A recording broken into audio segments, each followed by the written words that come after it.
The coronavirus is now killing people around the world, in places like Italy, Spain, and the United States. Should we adopt China's model for fighting it? Or is there really a massive cover-up in China?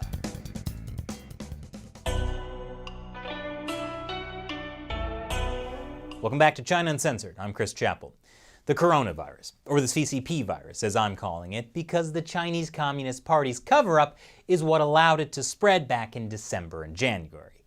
And we all know about the cover-up and the lies the Communist Party told back then, which is why they're trying to do everything they can to deflect coronavirus blame, like by claiming the US military brought the coronavirus to Wuhan, and using a massive propaganda push to make themselves look like the hero that's saving the world.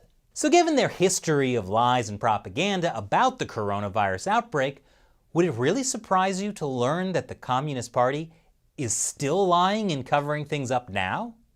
After all, the Communist Party needs to maintain their narrative of being the world's hero. So as the CCP virus spreads around the world with thousands of deaths across Italy, Spain, and the United States, you should really question whether the Chinese Communist Party is telling the truth when they say everything's fine inside China. Even Wuhan, where the CCP virus started, supposedly has no new cases, thanks to the success of strict measures. They're lying. And it turns out anyone who can do basic math can figure out that they're lying. The official data from the Chinese government claims that about 3,300 people have died in China from the coronavirus since the outbreak began in December. That's the number for the entire country. But the word from people inside China tells a different story. A recent article in Ching magazine included an interview with a truck driver in the city of Wuhan on March 26th. The driver said that he had loaded up 2,500 ash-filled urns and delivered them to a funeral home in Hankou district, and that he did the same number the day before. So that's 5,000 urns in 2 days from one funeral home, in one city, in a country that claims only 3,300 people have died from the coronavirus in the past 3 months. Now sure, some of those urns could represent natural deaths.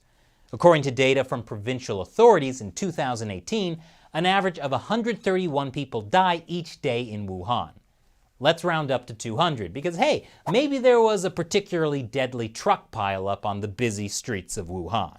We're still talking about more urns on this truck in 2 days than the official coronavirus death toll in all of China in 3 months. This is a lot of dead people. Yes, each cardboard box is one urn. And according to Caixin, there are 3,500 urns in this photo. I've given just one example from one funeral home, so I hope by this point you're thinking, something fishy is going on. What's the real death toll from the CCP virus across China? Well, probably nobody knows the exact number, because there are lots of great ways to cover up the death toll. And some of them work so well that officials can no longer keep track even if they wanted to. One way to cover up the death toll is force people to stay in their homes. Don't actually test them. If they die, they were never tested for the CCP virus, so they don't count in the official statistics. Back in January and February, reporters inside China had documented multiple cases of this exact thing happening. Patients died of the coronavirus, but they were never officially tested. A second way to cover up the death toll is, if someone dies of complications from the CCP virus or had an underlying condition, doctors are encouraged to write that as the cause of death. Like it'll say severe pneumonia or heart disease instead of the coronavirus. This also doesn't get counted in the official statistics. For a long time, China has done this with flu deaths too. That's one reason that China reports extremely low numbers of deaths from the flu, only dozens of cases a year. By contrast, the US government uses statistical modeling to estimate the number of influenza-associated deaths in America each year, which is usually in the tens of thousands. This is why I say don't trust official Chinese government statistics. There are so many ways to manipulate them. A third way to cover up the CCP virus death toll is blatant censorship. China's most popular social media app, WeChat, has been censoring user-posted content related to the coronavirus since January. A fourth way is authoritarian pressure. The official party line since mid-March has been that the spread of the virus has been basically curbed in Hubei province and the city of Wuhan, the original epicenter. So imagine you're a local official in Wuhan, and you see that people in your district are continuing to die from the coronavirus at an alarming rate. Or even worse, it looked like things were getting better, but now they're getting bad again. You can either A, tell the higher-ups that a lot more people are dying and dear leader Xi Jinping's official narrative is wrong, or B, keep your fool mouth shut and sweep the ashes under the rug. I think they're all choosing option B, so they can keep their jobs and their lives. This is the reality of being a local official in an authoritarian regime. You're forced to toe the party line. It's like the 1986 Chernobyl accident in the Soviet Union. Watch that show Chernobyl on HBO, and you'll see how everyone's first response is to downplay how bad things are because they don't want to get in trouble. Nuclear meltdown is not possible. It's just small fire. So for all these reasons, we know there's a cover-up of the death toll from the CCP virus in China. How many people have really died? Let's look at some estimates. I've seen reports that China has lost 21 million mobile phone subscribers in the past 3 months, and maybe this means they're all dead. That's probably not what's happening. According to official data, the number of mobile phone lines dropped from 1.6 billion to 1.579 billion. Going from 1.6 billion down to 1.579, that's about 21 million fewer phone lines. But even 1.579 billion is vastly more phone lines than people in China, including babies.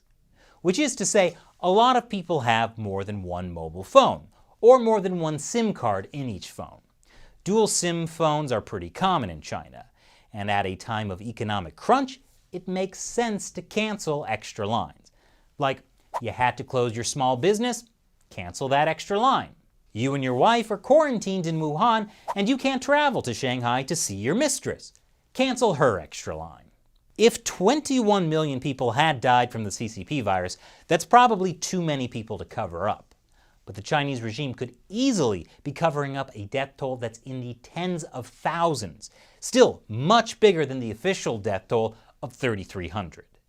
That seems to be what's happening. This article in the UK's Daily Mail says scientific advisors told Prime Minister Boris Johnson that the number of cases of coronavirus in China could be downplayed by a factor of 15 to 40 times. Now, I'm not saying the Daily Mail is the most trustworthy source of news, but they're not the only ones making this claim. And a factor of 15 to 40 times sounds about right based on, again, some simple math. This Radio Free Asia article looks at a few different estimates for the death toll.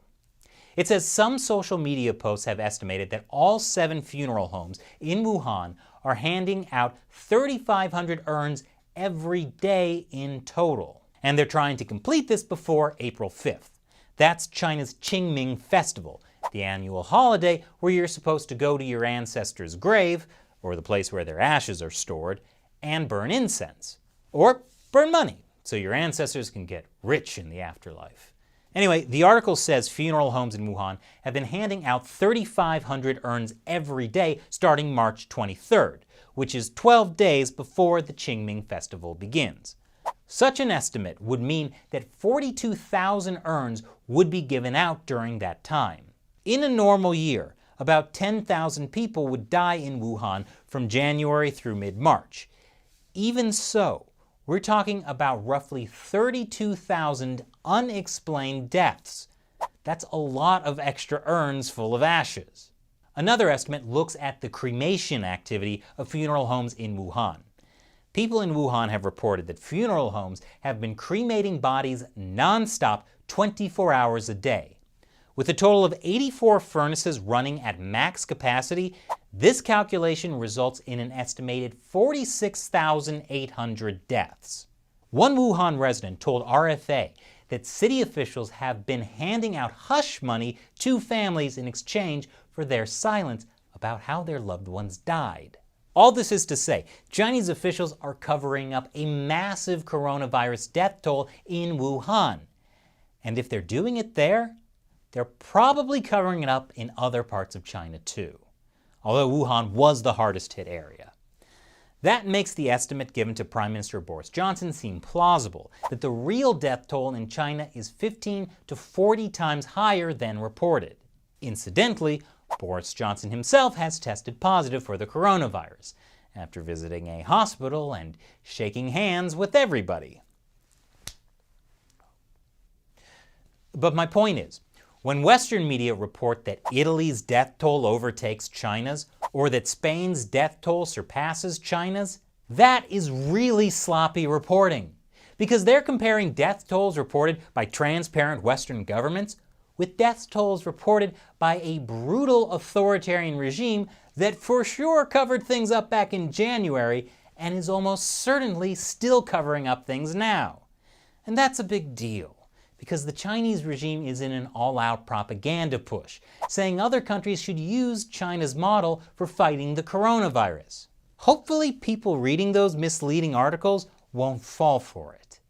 So when Western media ask, can China's coronavirus strategy work elsewhere? The answer should be no, because it hasn't even worked in China. Next, I'll answer a question from a China Uncensored supporter, one of the people who contributes to us through the crowdfunding website Patreon.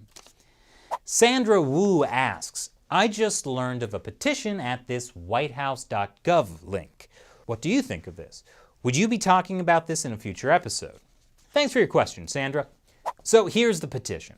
It says, let's start calling the novel coronavirus the CCP virus. It's not my petition, but I totally agree with the idea.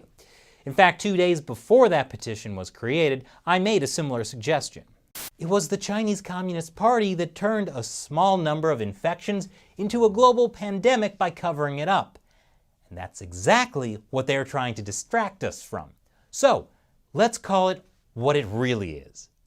The CCP coronavirus. And lately I've been calling it the CCP virus for short.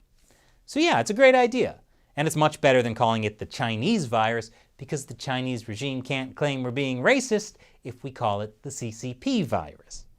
I don't know whether the petition will convince President Trump, but it might be seen by his advisors. Regardless, signing it sends a strong message. So I would encourage people to sign it, and also to get your friends and family to adopt the term CCP virus in everyday conversation. In fact, I've created a special graphic that you can spread on social media. I put a link for that in the description below. Have fun. Thanks for watching, and thank you to my supporters who help us keep the show going. You can support us by contributing $1 or more per episode on the crowdfunding website Patreon, or you can contribute through PayPal or with Bitcoin. Details are below. Once again, I'm Chris Chappell. Thanks for watching China Uncensored.